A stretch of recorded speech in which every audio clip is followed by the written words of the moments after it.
comenzamos una nueva edición de Café Mercosur, este espacio en el que nos proponemos analizar la realidad de los países de la región con un foco en los aspectos jurídicos. Hacemos este programa desde Rosario, Argentina, quien les habla, Osvaldo Di Princio, y de San Pablo, Brasil, Ramiro Cayano Blanco. Este programa se transmite por RCA, radio oficial de Resistiendo con Aguante, y también por la radio Las Voces del Muro. También nos pueden encontrar en www.cafemercosur.com y en las redes sociales, Facebook y Twitter, también como Café Mercosur.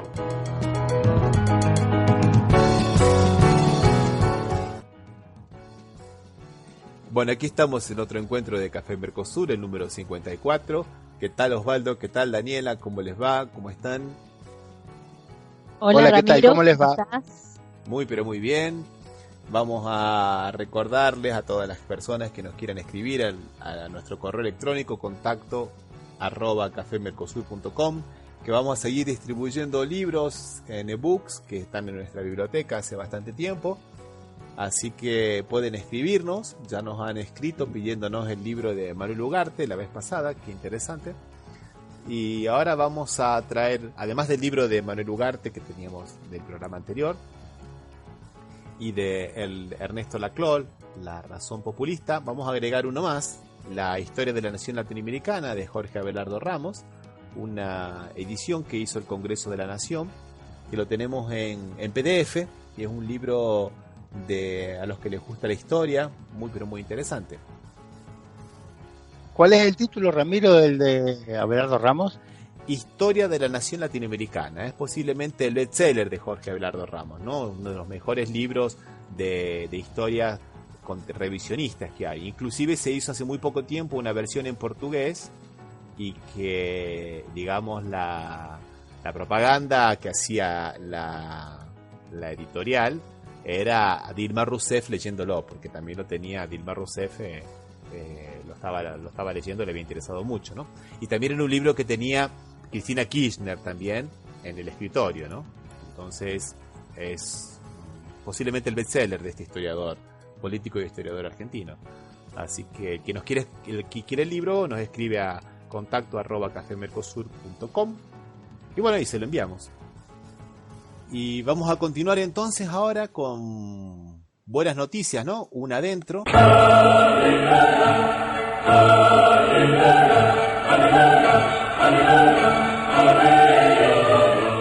Y esta buena noticia viene De Brasil, tuvimos que caer. De Brasil, tenemos una buena noticia de Brasil. Y tiene que ver un poco también con juzgar a jueces, que no está mal. Nos estamos refiriendo a un escándalo que hubo aquí en Brasil con un juez de Río de Janeiro, cuando el empresario Eike Batista fue procesado por defraudación, y el juez Flávio Roberto de Souza andaba paseando con el auto de Eike Batista que la justicia le había incautado para supuestamente subastarlo y poder hacer frente a los deudores. Y el juez andaba paseándose con el auto. Era un Porsche Cayenne que cuesta 600.000 reales, o sea, aproximadamente unos 3 millones de pesos. Y bueno, también tenía un piano de cola que costaba unos 150.000 pesos, y también se lo había dado como depositario al vecino. ¿Al vecino del juez? Sí. ¿O al vecino del...? Al vecino del juez, Se ve que No. tenía mucha amistad con el vecino, entonces se lo llevó, se lo dejó en depósito al vecino, que no tiene depósito, no tiene absolutamente nada, vivir en un departamento como... Ay, le hubieran mandado a alguna escuela. ¿Pero tocaba el piano el vecino o no? Porque Bueno, la verdad es que no sabemos esas cosas, si tocaba el piano. Bueno, entonces ahora lo condenaron por peculado y por fraude procesal. Peculado, ¿no? Que el delito que viene del derecho romano, ¿se acuerdan, gente, no? Cuando los administradores se quedaban para sí con bienes que tenían bajo su administración. También le pusieron una multa de 25.000 reales, que realmente me parece que no es tan grave, son más o menos unos 125.000 pesos, no me parece que sea una multa tan grave. Perdió el cargo de juez federal y también perdió lo principal, que es la jubilación. Acá los jueces es interesante porque es muy difícil que le quiten la jubilación. La máxima condena que tienen los jueces es la pérdida del cargo, pero los retiran y siguen cobrando la jubilación, o sea que no hay mucha pena que digamos, ¿no? Bueno, acá pasa algo parecido a veces, porque los jueces, para evitar que le saquen la jubilación, cuando están en un proceso, Renuncia. renuncian. Entonces, al haber renunciado, ya pierden el carácter de juez y la sentencia no le va a influir y pueden gozar de la jubilación que fue por su ejercicio. Es bastante normal y habitual, ¿no, Daniela? Sí, sí, sí, sí, sí. Permanentemente. Lo que pasa es que dice que la renuncia no evita que se siga el procedimiento administrativo. Eso es lo que dicen los teóricos, ¿no? Que vos podés renunciar, pero el sumario administrativo te lo siguen igual. El tema que yo entendía que sea en realidad, no se le quita la jubilación porque al haber renunciado pierde el carácter de juez. Entonces la sanción que se le puede dar de la pérdida de la jubilación, tenés que ser juez para que te la den. Si dejás de ser juez, ya no corresponde la pérdida. Eso entiendo yo, pero puede ser que esté equivocado. No, lo que pasa es que para mí son dos derechos diferentes. Vos el derecho a la jubilación lo tenés por los años de aporte que tenés hecho y la sanción no puede ir más allá. El tema es que cuando a vos por ahí te faltan, suponete, los últimos 5 años y te destituyen, no te vas a jubilar, pero no como juez. Andás juntando de otro lado, anotate en el monotributo y recibiste como, Sí, lo como que pasa abogado, es ¿viste? que generalmente las jubilaciones de los jueces no se le aplica a las generales de la ley, diríamos, como para todos. Entonces no sé si te exigen una cantidad de aportes Sí, tan importante como se le claro, exigen a los tenés que tener, particulares. O sea, con el solo hecho, sí, tenés que tener más aportes como juez que como abogado para jubilarte como juez. Si por ejemplo vos fuiste profesor y tenés más años de aporte de profesor que de juez, te vas a jubilar como profesor. Es el problema que tienen muchos que acceden a la magistratura ya grandes. Tienen que por ahí quedarse aguantando en el cargo para poder cobrar la jubilación como jueces. Al menos en la provincia de Santa Fe. Pero sí, si este hombre lo agarraron pobre viajando en... ¿Qué auto, Rami? Era un Porsche un Cayenne. Porsche Cayenne, Exactamente. valía la pena que saliera.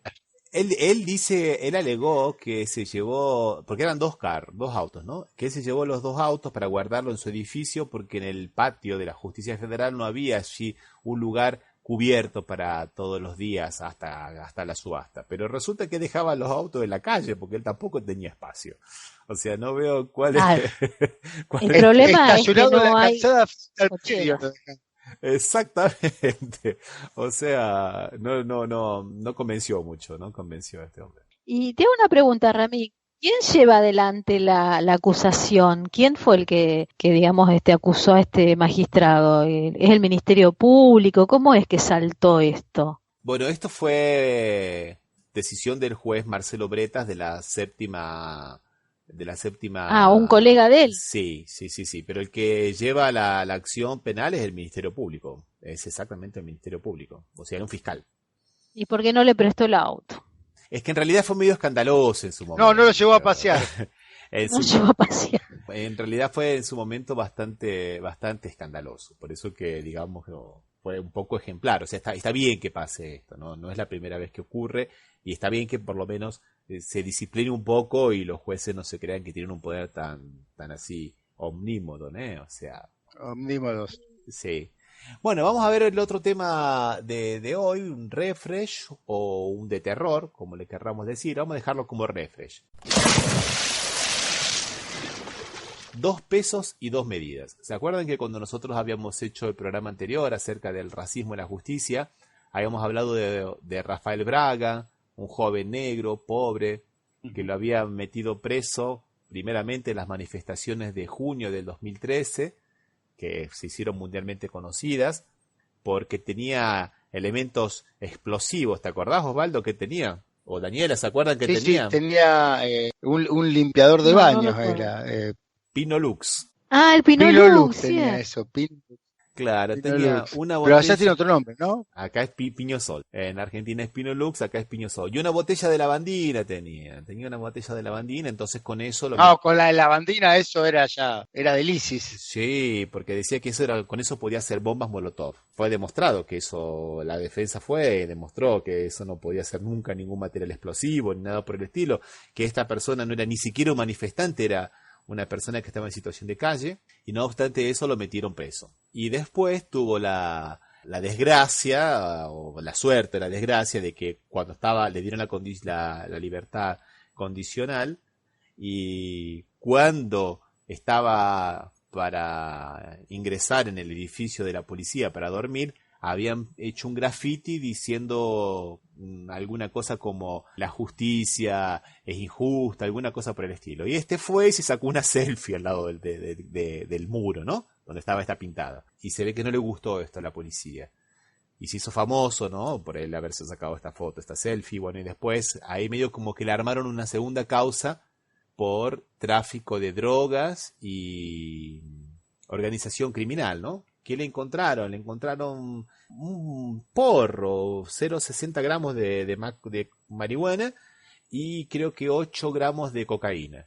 Y con eso le dieron 11 años de prisión. ¿Se acuerdan, no, gente? Estamos haciendo un pequeño repaso para poder contrarrestarlo. Ahora, la semana pasada, la Cámara, por 2 votos a 1, le negó la libertad condicional, porque lo consideró una persona peligrosa. En realidad, el mismo voto en disidencia dijo que es una pena excesiva, que nunca la Cámara había aplicado penas tan grandes y que no se entendía por qué. Pero los otros 2 camaristas decidieron mantenerlo en prisión. O sea que por eso podemos verlo como un refresh, ¿no? Porque estamos viendo nuevamente cómo el peso de la ley, de alguna manera, se la agarra con esta persona básicamente por su condición social. ¿Y por qué digo esto? Porque hace poco tiempo, hace menos de 2 meses atrás, un hijo de una camarista que lo encontraron con 130 kilos de marihuana. 130 kilos. 130 kilos. Lo Y encontraron. ninguna botella de piñoflor, eso no. Eso no tenía, eso, ¿viste? No tenía, claro, no tenía piñoflor. Como si fuera poco, tenía una pistola 9 milímetros, 199 municiones de fusil calibre 762, que aquí se considera 762. Arma de guerra, porque es la que usa el ejército, el 762. exactamente. Eso fue en abril. Y el 17 de julio, la defensa le consiguió que aguarde el proceso en libertad por razones psiquiátricas, ¿no? Alegaron que tiene síndrome de Borderline, que es un caso más suave, digamos, de bipolaridad, ¿no? Supuestamente son personas que tienen miedo de perder las relaciones sociales y que tienen algunas depresiones. Y bueno, ahora el camarista Ruiz Celso Barbosa Florense, que le concedió la libertad, está siendo investigado en el Consejo de la Magistratura, que aquí es la Comisión Nacional de Justicia, por esta cosa bastante sospechosa, ¿no? Porque una persona lo encuentran prácticamente en tráfico de drogas, que no lo encuentran de casualidad, sino que es una tarea de la inteligencia de la Policía Federal que venía desarrollando desde el mes de febrero. 2 meses después lo consiguen detener con las manos en la masa y lo sueltan ahora y lo ponen a los cuidados de la madre, que es una camarista. Entonces aquí se ve muy claramente, ¿no? Cómo la justicia trata a unos y cómo la justicia trata a otros, ¿no?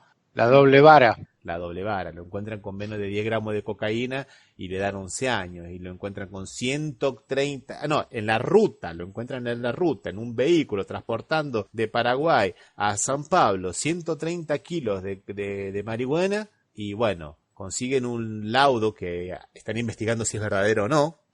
Y le dan la libertad. Lo que pasa es que tiene problemas psiquiátricos, pobrecito. Claro, el pobre Braga no tiene ningún problema psiquiátrico, ¿no? Una persona que vive en situaciones... No, si anda limpiando por la vida. Ay, por eso decimos que también podemos verlos como una de terror, ¿no? Lo que pasa es que, claro, uno es un pobre enfermo psiquiátrico y el otro es una persona sana que anda consumiendo droga por las calles del Brasil. ¿Cómo va a andar con 60 gramos de cocaína?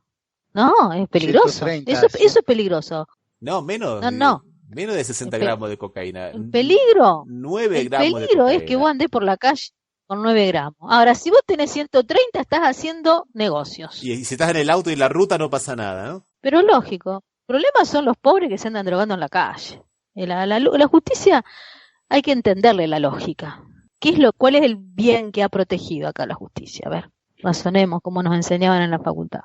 ¿El bien jurídico tutelado? La familia. No, tiene lógicamente claro. la familia judicial. La familia judicial, claro. La familia judicial, por eso, la familia. Como era Famil Derecho y Propiedad, ¿no? Como era la organización Familia... Patria, propiedad y familia.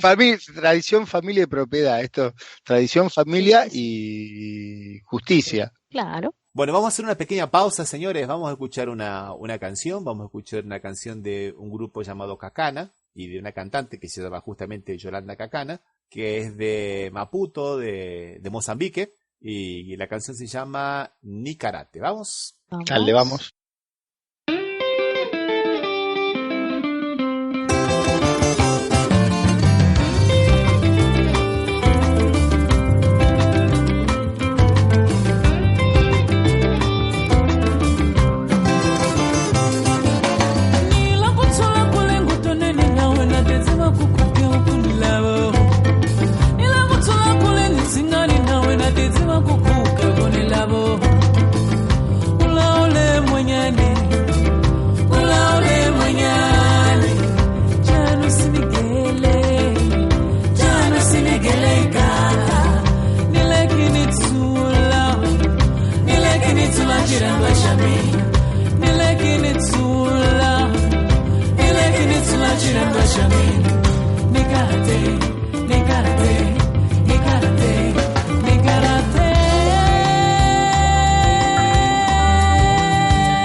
Silonda,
Bueno, y hablando un poco entonces del tema que nos ocupaba hoy, que tiene que ver con la importancia de las elecciones legislativas y con este nuevo protagonismo que tienen ahora en estas nuevas democracias de coalición, pensando un poco que nosotros tenemos en América Latina problemas con el accionar de la justicia, que politiza mucho las cosas, o la política se judicializa bastante, ¿no? Entonces tenemos a jueces como Bonadío en Argentina y como el juez Moro en Brasil, que actúan más con un timing político que con los códigos, pareciera, ¿no? Por lo menos es lo que dicen muchos de los juristas. Pero también no podemos dejar de ver la otra pata, ¿no? Que son la pata de legislativa, ¿no? Cómo tiene un accionar cada vez político, pero no político en el sentido de redactar las leyes como era, sino en el sentido de judicializar un poco las cosas, ¿no? Las funciones judiciales de los poderes legislativos. Un poco habíamos hablado, Osvaldo, ¿te acordás cuando nosotros habíamos visto hace un año atrás aproximadamente el proceso con el impeachment de Dilma Rousseff? Sí. Que aquí se había querido tergiversar las cosas, inclusive un ministro de la Corte de Justicia, Díaz Toffoli, había dicho que el impeachment de Dilma Rousseff era una actividad del poder legislativo y por lo tanto era una actividad política y no era una actividad judicial. ¿Te acordás, Osvaldo? Sí. Sí, por lo cual al no ser una actividad judicial no tendría alguno de los derechos de defensa que tiene al ser una actividad política, no tiene los derechos de defensa que tiene la actividad judicial. Y te acordás que habíamos visto que es una falacia absoluta, porque dentro del esquema de los tres poderes de Montesquieu, de los pesos y contrapesos, los poderes ejecutivos no tienen únicamente tienen también funciones tanto judiciales como funciones legislativas, ¿no? Cada poder tiene dentro de su órbita atribuciones que exceden la que le corresponde por origen. O sea, el Poder Judicial también tiene autoridad tiene poderes administrativos y poderes legislativos, y el Poder Legislativo lo mismo, tiene poderes judiciales y poderes. O sea, si no se lo podía limitar de manera total, diríamos. Y que cuando un poder actuaba con las funciones del otro poder, tenía que hacerlo dentro de las pautas administrativas que correspondían, no podía hacerlo de cualquier manera. Cuando el presidente hace un decreto, no puede ser un decreto de cualquier naturaleza, sabemos que tiene limitaciones, tiene que ser normalmente, primero, algunas prohibiciones expresas, como por ejemplo, la prohibición expresa desde 1215 para acá, ¿no? Desde Juan Sin Tierra, Poder Ejecutivo no puede legislar sobre materia ni tributaria ni materia penal, por ejemplo. Una limitación. Claro. Y después también tiene que guardar las formas, tiene que hacerlo, los decretos tienen forma de ley, porque tienen fuerza de ley, tienen que tener la misma naturaleza que una ley, ¿no? Lo mismo pasa con las decisiones judiciales. Pero no fue lo que pasó, y aquí me gustaría que recordemos, ¿no? Un poco la génesis de estos nuevos tiempos, no que no haya pasado anteriormente, pero sí de estos nuevos tiempos, con la destitución del presidente Lugo de Paraguay, ¿se acuerdan, no, gente? En el 2012. Sí. Que a Lugo lo destituyeron. La Cámara de Diputados, de acuerdo al procedimiento legal de la Constitución de Paraguay, el artículo, si no me equivoco, era el 225, la Cámara de Diputados lo acusa y la Cámara de Senado lo destituye, 39 senadores, si no me equivoco, contra 5, que solamente 5 se opusieron, y nuevamente estamos merced a una mayoría circunstancial, de nuevo, gente. O sea, Lugo llega al poder con un partido prestado, porque no tenía ningún partido, y después el vice le hace toda la jugarreta y lo destituyen. Las acusaciones eran totalmente vagas. Supuestamente lo destituyeron por lo que había pasado en Curupaití, ¿se acuerdan? El episodio de Curupaití. No, yo no me acuerdo. Y era un enfrentamiento que tenía un sector de trabajadores sin tierra contra algunos otros poseedores también, porque en Paraguay la tierra tampoco puede tener propiedad, porque desde López la tierra es comunitaria. Pero bueno, las personas que la poseen y a veces hacen uso de la fuerza. Había un grupo de trabajadores sin tierras que había tomado una parte de esa tierra para trabajarla, y esto la fueron a retomar por la fuerza, y murió, me parece que 3 o 4 policías y unos 2 manifestantes, y lo acusaron a Lugo de él haber incitado a esa violencia. Bueno, no hubo pruebas. El proceso en general duró 48 horas entre la acusación y el juzgamiento. El proceso en la Cámara de Senadores duró creo que 4 horas. 6 horas duró, le dieron 2 horas a Lugo para que se defendiera, pero no se podía defender porque no había acusaciones. Y bueno, fue simplemente la voluntad de la mayoría de los diputados de querer sacar a un presidente sin ningún motivo. O sea que una simple coalición, si nosotros no cuidamos bien las formas de la ley, puede ser que destituyan a un presidente, como ocurrió con el presidente Lugo. Claro, como ocurrió también con Dilma, o sea, no solo con Lugo. Como ocurrió con Dilma Rousseff. Y como parecería que hay intenciones en Venezuela que pase lo mismo, que se repita la historia. Lo que pasa que en Venezuela no existe la figura del juicio político. Por eso que no han podido. Han intentado hacerlo, pero no han podido. Porque aquí hay una cosa que tenemos que tener clara. Esta gente no está muy apegada a las formas legales. Por eso es que nosotros, digamos, tenemos que ver un poco esto y entender que además de las formas legales y de las garantías de la Constitución, tenemos que ver la importancia de tener un parlamento o por lo menos un sector de diputados que sea fiel y que no se venda, ¿no? El caso de Dilma Rousseff hasta hoy ha quedado como la gran presidente o gran presidenta injustamente depuesta, ¿no? Y también me gustaría apuntar aquí lo que habíamos hablado del programa anterior, también traerlo a cuento, de que a Temer hay graves sospechas de corrupción, tanto es así que la Suprema Corte de Justicia, el Superior Tribunal Federal aquí en Brasil, le pidió la venia a la Cámara de Diputados para poder juzgarlo, y Temer compró a todo el mundo directamente en lo que se llaman las enmiendas parlamentarias, o sea, dinero que le da a los diputados para que realicen obras públicas en sus respectivos estados, ¿no? En sus respectivas provincias. Se gastó 5.000 millones de reales, algo así como 1.600 millones de dólares.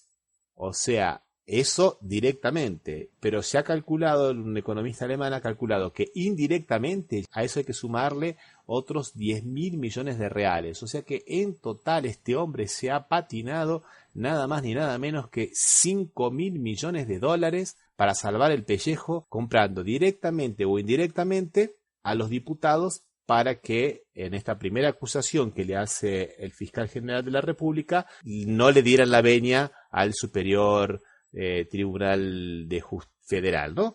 Bueno, ahora por eso lo van a juzgar recién cuando termine el mandato, ¿no? En 2019. De todas maneras, si bien el sistema brasileño, diríamos, de gobierno no tiene los fuertes partidismos que tiene el sistema argentino, porque veo que allá está más, menos consistente la identidad partidaria. Si ven acá, se dan vuelta cada tanto, o sea, como ya hay varios panqueques que se dan vuelta en el aire. En Brasil, de estos diputados que fue comprado por Temer, ¿de qué partidos serían? ¿De varios partidos o inclusive el PT? No, del PT no hay ninguno. Del Partido de los Trabajadores no hay ninguno. Hay muchos de muchos partidos que no los compraron, pero por ejemplo, hay de varios partidos. Del PSDB, algunos votaron a favor, otros votaron en contra, y eso significó, por ejemplo, que hablen de una rajadura entre esta asociación del PSDB y el PMDB, y que los diputados que no son del PSDB, que lo que se llaman aquí del centrón, del gran centro, ¿no? Que son partidos que andan de un lado para el otro. ¿Que la ancha avenida del medio nuestra? Sí, más o menos. Más o menos. Sí.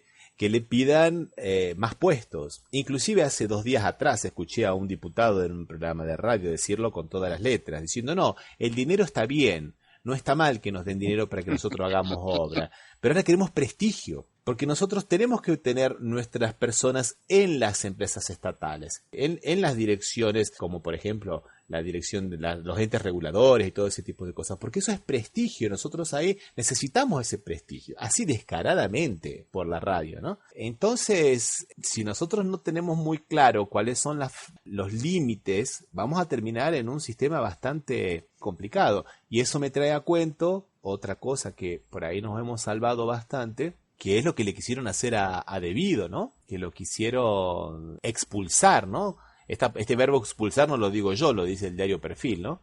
Uh-huh. Porque supuestamente tendría una desviación moral por todos los procesos que está afrontando. Y este caso de debido me parece de lo más hipócrita, ¿no? Como si fuera posible definir lo que es la desviación moral, ¿no? O sea, ¿cuál es el concepto de desviación moral? ¿Cuál es la manera de tipificar la desviación moral? Bueno, para comenzar, si nosotros tenemos un presidente que asumió siendo un desviado moral, para decirlo, porque asumió con 224 procesos, y como hablábamos con Daniel antes de comenzar, ¿no? Algunas posiciones son terribles, ¿no? La de este diputado de Cambiemos, Pablo Tonelli, que es un excelente polemista, dijo que cualquier cosa que la Cámara considere motivo de exclusión es válido. O sea, nuevamente Lugo, nuevamente Dilma.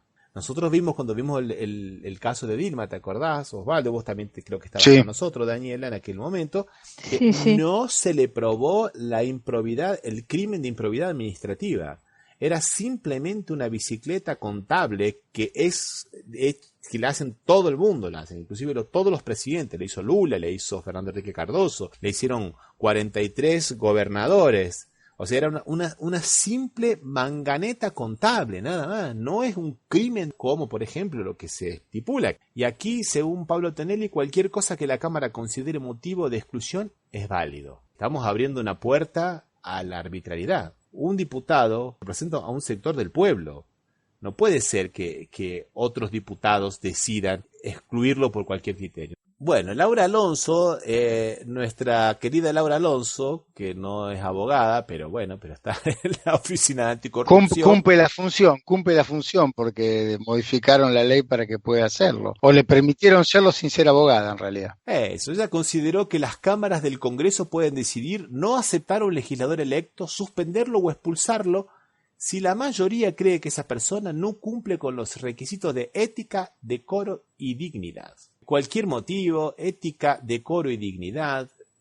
Pero, ¿qué? Por ejemplo, aquí en Brasil, a un representante de la comunidad indígena en los años 90 lo querían expulsar por motivos de ética de la Cámara de Diputados porque él iba vestido con sus ropas étnicas y no con el traje que supuestamente debían usar todos los diputados. Sí. Acá hay una expulsión por motivos de ética y que funciona bastante arbitrariamente. Lo que pasa que contra eso se puede ir ante la Corte Suprema de Justicia, ¿no? El Superior Tribunal Federal, que hace las veces de segunda instancia de revisión.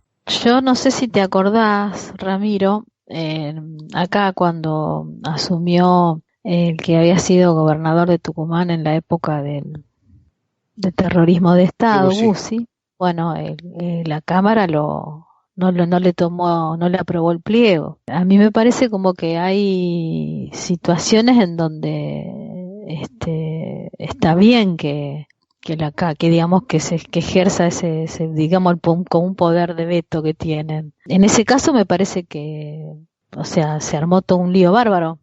Habría que repasarlo porque creo que llegó hasta la Corte, porque él había salido elegido por el pueblo en elecciones democráticas y inclusive Cristina fue una de las que más argumentó en contra en ese momento. Lo que pasa que hay delitos que son, digamos, que conllevan en sí mismo la imposibilidad de ejercer cargos públicos.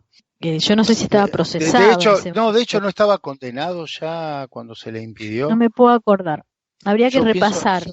Yo no estoy seguro, me da la impresión que estaba condenado, que lo cual ya haría una diferencia, pues si tenés una condena por un delito de lesa humanidad, sería distinto a tener un proceso por estos delitos. Yo no me acuerdo.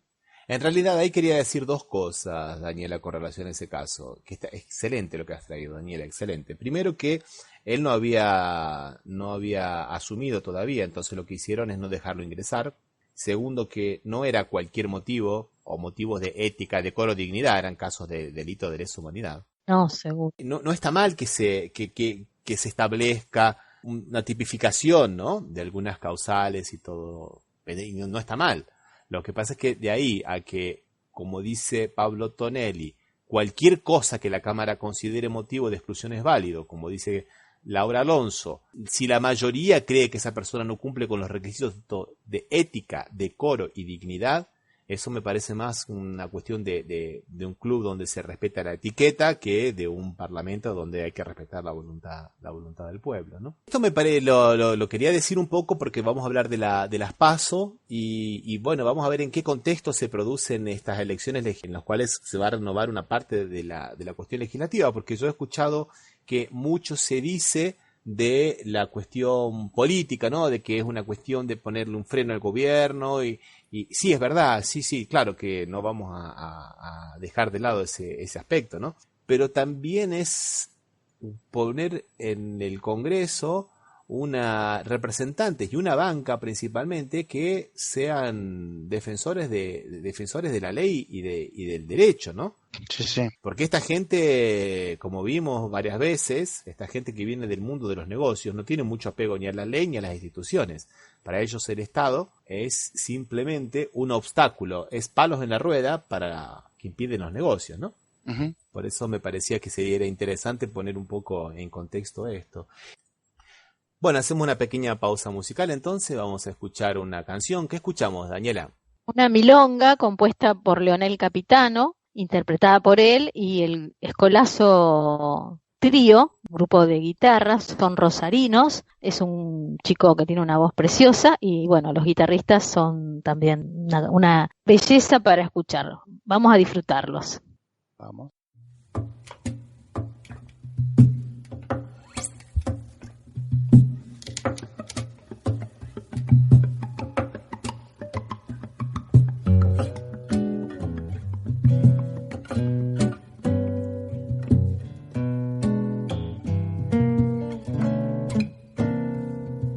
Apáticos rebaños del imperio, pastando desde Oroño al monumento, en simulacros de pensamientos, almitas secas arrastradas por el vento, carontes y payos que van remando por los playos pantanos de la codicia, embaucadores de gran para esconder la historia bajo la noticia. ¡Ay, libertad liberal! ¡Ay, de mentir y callar! De darnos jaque justo antes del enroque y levantarnos sus paredes de reboque. Van por la vida con rumbo fijo, empuñan leyes y crucifijos, pérfidos guanacos escupiendo para atrás, títeres de mármol, alzadores de pulgar, en la eterna espera del derrame cerebral, la fundición libertad.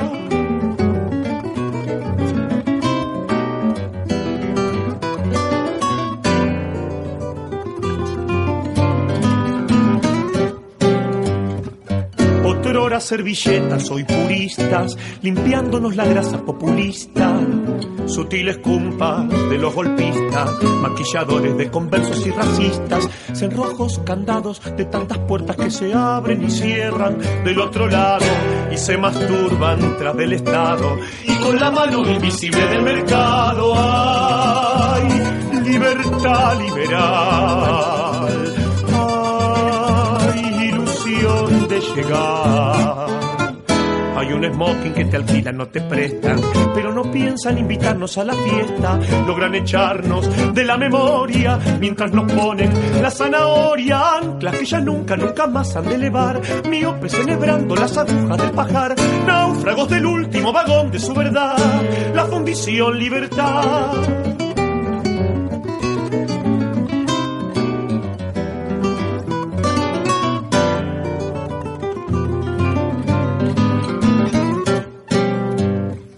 Preparan su receta repetida con latas de conserva ya vencidas. ¿Acaso un huevo de especie anfibia, el cual nos sirven cocinado en agua tibia? Orfebres del miedo con artefactos que nos hacen más calmos. Nuestro suplicio ya paladean sus beneficios, ya están brindando la salud de don Mauricio. ¡Ay, libertad liberal! ¡Ay, ilusión de llegar!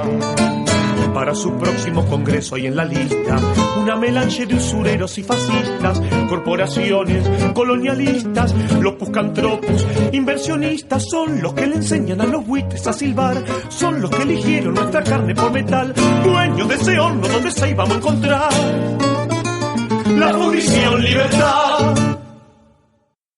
Bueno, y después de toda la larga perorata del bloque anterior, vamos a ver ahora qué son las pasos de estas elecciones que se realizaron en Argentina.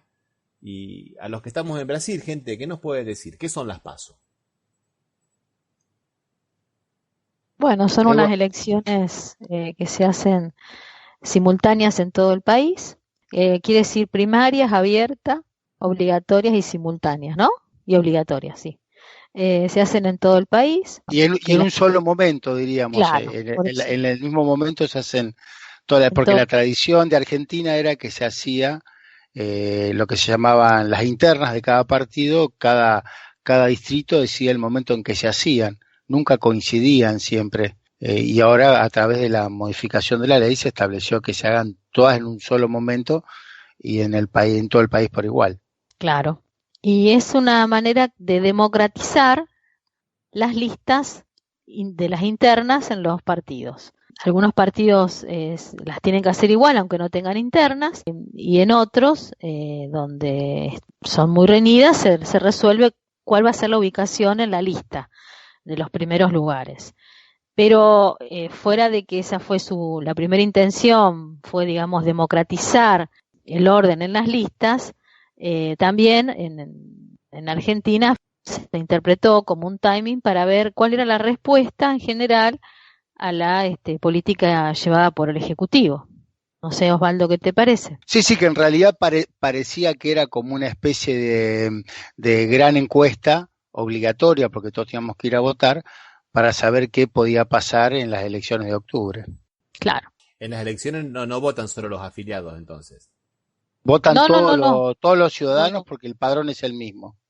Lo que pasa es que te ponen un límite, vos no podés elegir en las internas de todos los partidos, vos podés elegir un candidato solamente.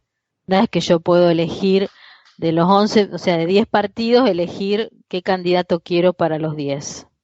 Porque te anulan el voto. Una vez lo hice así, me anularon. ¿Qué pusiste? ¿Varios votos? Y claro, porque yo dije, a mí para este me gusta fulano, para este otro me gusta mecano. Me pareció, fui con una cabeza amplia y democrática. Pero se ve que no entraba dentro. No, se ve que no había leído bien cómo era la cosa. Entonces, después que voté me di cuenta que me habían anulado el voto, que era nulo mi voto. Está mal, ahora esta vez no, puse una sola cruz. Acá en Brasil, gente, perdonen, acá en Brasil la única noticia que llegaron de las PASO en Argentina fue que la ex presidenta Cristina Kirchner había empatado técnicamente con el ex ministro de Educación Bullrich, ¿no? Es la única cosa que llegó aquí. No, bueno, la elección del distrito más importante del país, que casi debe reunir el 20 o el 30% del padrón electoral del país, es un solo distrito, que es la provincia de Buenos Aires. En ese mismo distrito competían Cristina Fernández de Kirchner con Bullrich representando al oficialismo.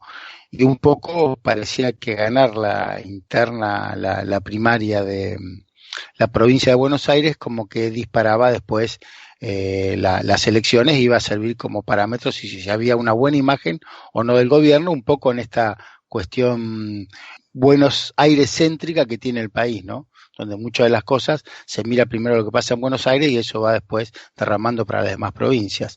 Y bueno, y fue la elección más reñida y fue hasta alta hora de la madrugada, no se sabía quién era el que le había vencido. No sé qué es lo que habrá llegado allá a Brasil sobre eso, Ramiro.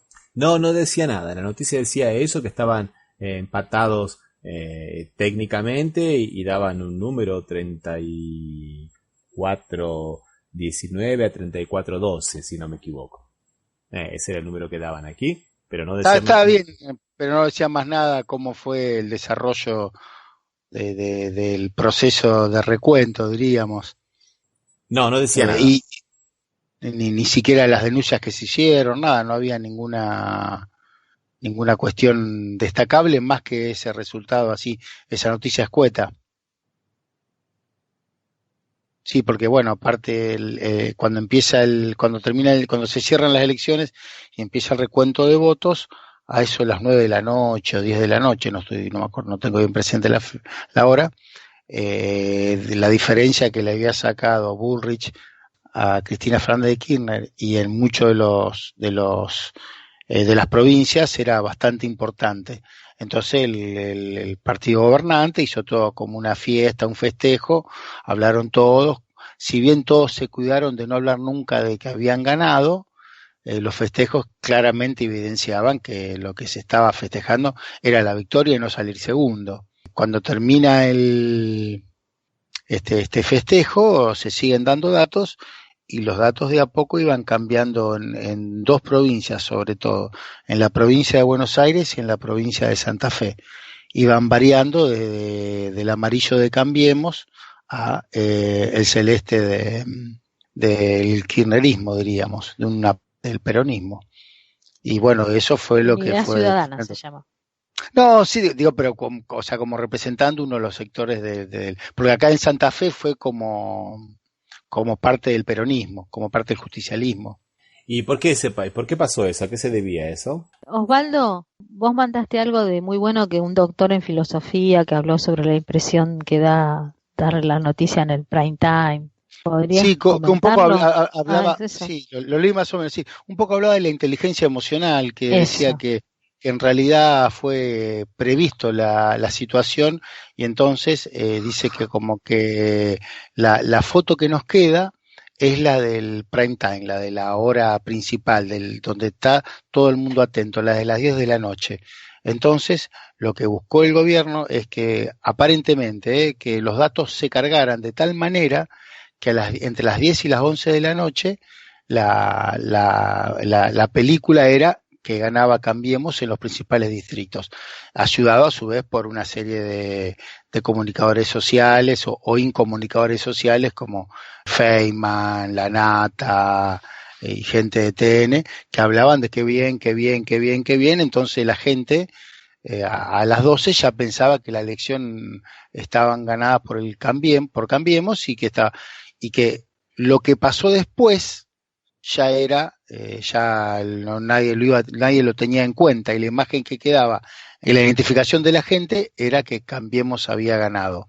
Parecería un poco como que nosotros siempre hemos pasado un montón de elecciones, directas, indirectas, de todo tipo de elecciones, pero lo que más había resaltado en esta es que lo único que se cambió fue el orden en que se daban los datos y creo que en la gente produjo esa sensación. No sé qué me decís vos, Daniela, que también estás acá en la Argentina. ¿Qué viste en la gente? Y en la gente, en general, vi como que muy, muy influenciada por los canales mediáticos, los que tienen el poder mediático. Está instalado se robaron todo. Sí, pero y que aparte creo que influyó mucho porque la gente, o sea, piensa que Cambiemos ganó la elección, que no hay duda. Sí, aparte se encarga también los medios de comunicación. Por ejemplo, no sé si la puedo nombrar, pero sí, Rosario 3 en el link decía el color de las seccionales en Rosario, entonces mostraba que en todas las seccionales había ganado Cambiemos, en todas. Sí. Que si vos después sumás los votos de Rossi con los de Ródenas, más o menos en pareja, o sea, ganó eso, pero la mayoría está en contra, porque no suman los votos que... De hecho, Rosario significó la diferencia, sacó casi entre 6 y 7 puntos la suma de Ródenas y Rossi, y eso determinó que pudieran ganar la provincia por casi un punto de diferencia. O sea, la elección fue muy importante, y yo la verdad que a las 12:30, 1, pensé que estaba ganando tranquilamente Cambiemos en la ciudad de Rosario. Sí. Y me parece que a esa hora, más o menos eso de la 1, si no me equivoco, creo que recién el 38% de las urnas de Rosario estaban cargadas en el sistema, ¿no es verdad, Osvaldo? Sí. O menos, me parece, porque recién a las 4 me parece que está entre el 38 y en un momento se cortó la carga de los datos de Rosario, al igual como salían por cuentagotas los datos de Buenos Aires, faltando lugares donde el kirchnerismo ganaba con comodidad. Hubo lugares de del Gran Buenos Aires, que el kirchnerismo sacaba 45-20 con respecto a Cambiemos. Y de esos lugares son donde más votos dejaron de contarse. Y dice, ¿qué va a pasar de esto? Bueno, esta elección está clara. En 10 días, en 10 a 15 días se va a saber cuál fue el resultado. ¿Y cuál va a ser la influencia en 10 a 15 días, a diferencia de lo que fue el prime time del domingo a la noche? La gente piensa, uno lo escucha a veces que como habla la gente, dice, no, ¿qué va a ganar Cristina si ganó Cambiemos? La imagen que quedó es esa foto, no hay película. Y ahora es interesante una cosa, y eso tiene un poco que ver con todo lo que habíamos hablado en el trecho anterior del programa, que si Cambiemos hizo una buena elección en el país, no sacó más votos que las elecciones anteriores, en términos generales hizo una muy buena elección Cambiemos, ¿no? Sacó 35%, en realidad 36% sacó menos que en la presidencial. Bueno, pero si nosotros a eso le sumamos, por ejemplo, de que en este momento Cambiemos fue con sello propio, como Cambiemos, y no más con aquella aquella coalición, digamos, con el partido de los radicales, que el partido radical desapareció en estas elecciones, ¿no? Así ahora todos los votos han sido prácticamente para Cambiemos. Si en una elección que no le ha ido tan mal hacen una chanchada de estas, imagínense qué es lo que no van a hacer cuando realmente pongan en juego cosas que el poder en realidad, ¿no? Sí, la verdad que se ha hecho por eso te digo, o sea que antes parecía, vos te acordás, Ramiro, porque creo que estaba en la Argentina, cuando acá las urnas terminaron en el río Paraná, o en algunos lugares se quemaban urnas, y esa era la manera de hacer el fraude. Ahora parece que el fraude está más perfeccionado, o más, no sé si es el fraude, ¿no? Pero como más especializado, y trabajan sobre la psicología a través de la carga de datos y de la imagen que le queda a la gente. Interesante, Osvaldo, lo que acabas de decir, que no sabemos si es un fraude. Y es interesante porque no es un fraude en los términos generales de lo que significa la palabra fraude, porque los votos están ahí y en algún momento serán contados. Pero como dijiste bien anoche, a las 10 de la noche, un domingo, una parte del país se fue a dormir contenta y feliz y la otra parte se quedó en expectativa hasta las 4 de la mañana a ver qué pasaba. Y eso de alguna manera significa defraudar un poco la voluntad popular. Por más que no vayan a cambiar los resultados, posiblemente no los cambien, creo que va a ser muy difícil que lo hagan, pero bueno, como se hacía antiguamente, que se cambiaban las urnas directamente, o se quemaban, o se iban al río, como bien habías dicho, Osvaldo, es un poco también el mismo problema semántico que se da cuando los defensores de este sistema semiparlamentarista hablan de que lo de Lugo y lo de Dilma no fue un golpe, porque las instituciones trabajaron, es el correcto accionar de las instituciones, como bien habíamos dicho, era simplemente una maquinaria jurisdiccional, pero faltaba la esencia jurídica, que eran las acusaciones y un debido proceso para que se puedan defender. O sea, no es un fraude en los términos que nosotros lo conocemos, pero no deja de ser una especie de defraudación, ¿o no? ¿Qué les parece? Sí, con falseamiento de la representación popular, por ahí diríamos. O de las expectativas de la gente, ¿no? Sí. Y esto sirvió un poco también de fundamento, un tema que vos creo que cuando nos cruzamos WhatsApp anoche lo hiciste y ahora se está dando, es que esto va a servir de fundamento para que se venda el voto electrónico como la panacea y como la solución a todos los problemas. Cosa que está pasando porque ya Marcos Peña y Bullrich están hablando de que tiene que ponerse el voto electrónico y no va a pasar esto que pasó, echándole la culpa a los otros de lo que pasó, siendo que los que tenían a cargo el proceso eleccionario y su fiscalización era el Ministerio del Interior de Cambiemos. Sí, también dijo lo mismo Pablo Tonel y también dijo lo mismo también Hernán Lombardi. Hernán, exactamente. O sea, ahora van a decir exactamente eso. Ahora van a salir a vender eso como una solución y que la verdad que no en los países, no sé si con más tradición democrática o con más respeto por el otro, como en Holanda, en Alemania, en esos países, está prohibido el sistema electrónico, el voto electrónico. La Corte lo prohibió. Vamos a tener que hablar un día específicamente del voto electrónico, porque aquí en Brasil el voto es electrónico y la gente confía mucho, pero especialistas dicen que realmente es muy vulnerable y que no sería difícil que se pueda, digamos, burlar la voluntad popular a través de un simple programa que tampoco es tan sofisticado, ¿no? De hecho, pasó también en Estados Unidos con el estado de Florida, cuando en la primera elección de Bush, que ganan con ese estado, que se vulneró el sistema electrónico y fue una elección fraudulenta.